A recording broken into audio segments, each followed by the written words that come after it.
Federal policy has always had tremendous power to shape the future. As it gave enormous incentives to buy SUVs, the federal government also sued California to stop the electric car. Some pointed to the influence of the oil and auto industries. They control things in Washington, they and the automobile industry. Now they've got Andy Card, their former lobbyist, right there as chief of staff in the White House. And I guess they don't have to pay lobbyists anymore, so they're saving a little money there. Andrew Card was chief of staff when the Bush administration joined the suit against California. Card had also been president and CEO of the American Automobile Manufacturers Association during its campaign to kill California's electric car mandate. Industries began to see, if we don't kill this cancer in California, it's going to spread to the rest of the country. And I think it became a strategy on the part of many companies to make it a national issue. I was even told once by a very prominent congressman, who I shall not mention by name, that I can understand and tolerate what you're doing in California, but if you ever try to spread your California program to the rest of my country, I'm going to have to do battle with you. Sometimes I listen to the energy debate, and I think I'm watching an old movie that was made back in the 70s, because the discussion is exactly the same as it was 30 years ago.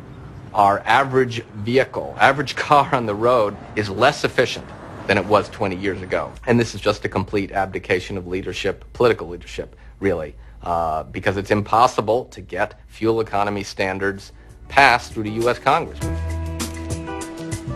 After the OPEC oil embargo in the 1970s, the U.S. government created corporate average fuel economy, or CAFE standards, to improve fuel economy in American vehicles. As a result, in less than 10 years, fuel economy increased by more than 50%.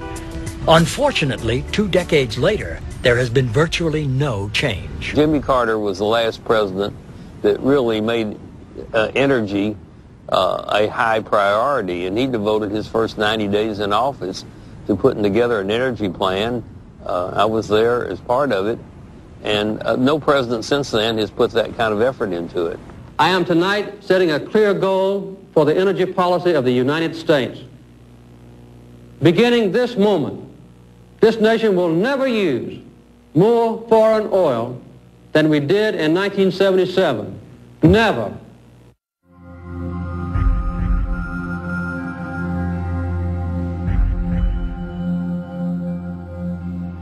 There was just a radical change when Ronald Reagan came in and took down the solar panels off the White House roof that Jimmy had put up and essentially declared war on the sun. I put a freeze on pending regulations and set up a task force under Vice President Bush to review regulations with an eye toward getting rid of as many as possible. I have decontrolled oil, which should result in more domestic production and less dependence on foreign oil. When Reagan came in, he was not a supporter of fuel economy, of conservation, of renewables. And in the mid-1980s, he basically stopped any improvements in fuel economy standards for cars. And then in 1985, the price of oil collapsed.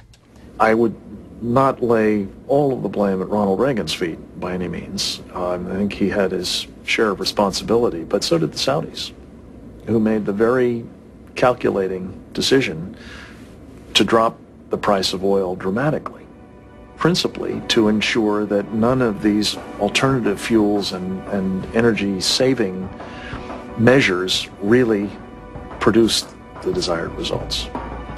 So they kept the junkie hooked up, in other words. And as a result, we are today still addicted to oil.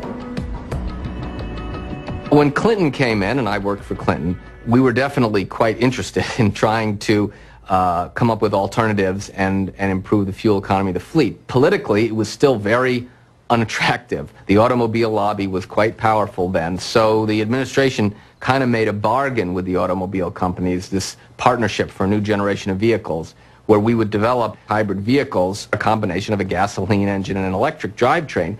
In return, we wouldn't really pursue fuel economy standards. I never met a 5-year-old kid like this in my life, and when I shook hands with him, he said, "I'm glad to meet you, Mr. President. I want you to make a car that runs on electricity and doesn't pollute the air." And I was so impressed, I went to get Al Gore, and I introduced him to this 5-year-old boy, and he said, "Hello, Mr. Vice President. I intend to spend my life working on this," and he said, "I am going to help you develop an electric car that has no pollution." And Al Gore says, "That means we're going to be partners." He said, "Yes, I guess so, but you don't understand. I'm going to spend my whole life on this." For 8-9 years, we spent about $1 billion of the taxpayers' monies to develop hybrid vehicles. And ironically, the U.S. car companies didn't put any hybrids on the road. And in fact, the minute George Bush got elected president, the U.S. car companies walked away from hybrids. But, and this is the irony, the U.S. program got the Japanese very nervous. So Toyota and Honda, in response, developed hybrids because they didn't want to be beaten by the U.S.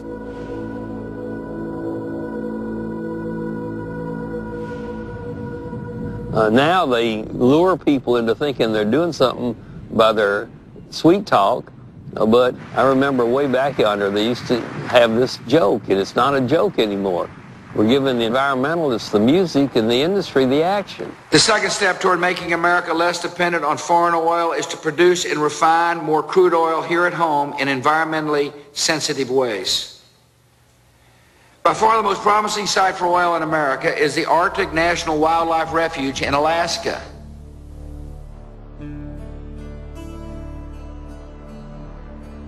While it is predicted that the Arctic National Wildlife Refuge could supply America with slightly more than 1 year's supply of oil, simply raising fuel economy standards to 40 miles per gallon could save the same amount of fuel within 15 years.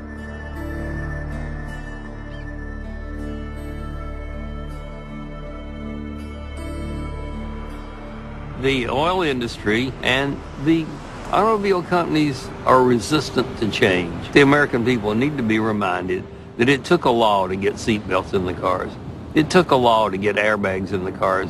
It took a law to get the mileage up from 12 to 20 miles per gallon. It took a law to get catalytic converters to control the pollution. And I think clean cars are too important to be left to the automobile industry.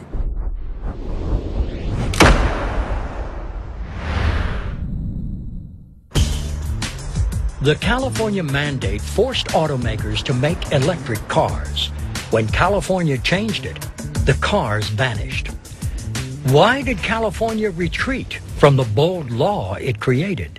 Having visited all the car companies, they were saying, well, look, we can't produce these increasing numbers of the battery electric vehicles. And I became convinced that what are we supposed to do here? Is our job to clean the air? Or is it to force a certain number of a type of technology on the road? Alan Lloyd failed in his leadership to really steer the zero-emission vehicle mandate toward a successful outcome. Oh, I know Alec very well. I know Alec very well, and we had some heartfelt memos going back, and it pained me because I have the utmost respect for Alec, and it really pained me to be accused of basically abandoning the battery electrics. In addition to his role as chairman of the Air Resources Board, Alan Lloyd had another position. Just 4 months before the meeting that killed the electric car, Lloyd accepted the chairmanship of the California Fuel Cell Partnership. I've been involved with hydrogen since the early 90s. When I became chair of ARB 10 years later, I knew a lot about hydrogen. So for me, I'm very much fact, technology driven. And so maybe you can say that's an asset or a handicap in terms of hydrogen, because I knew what could be done.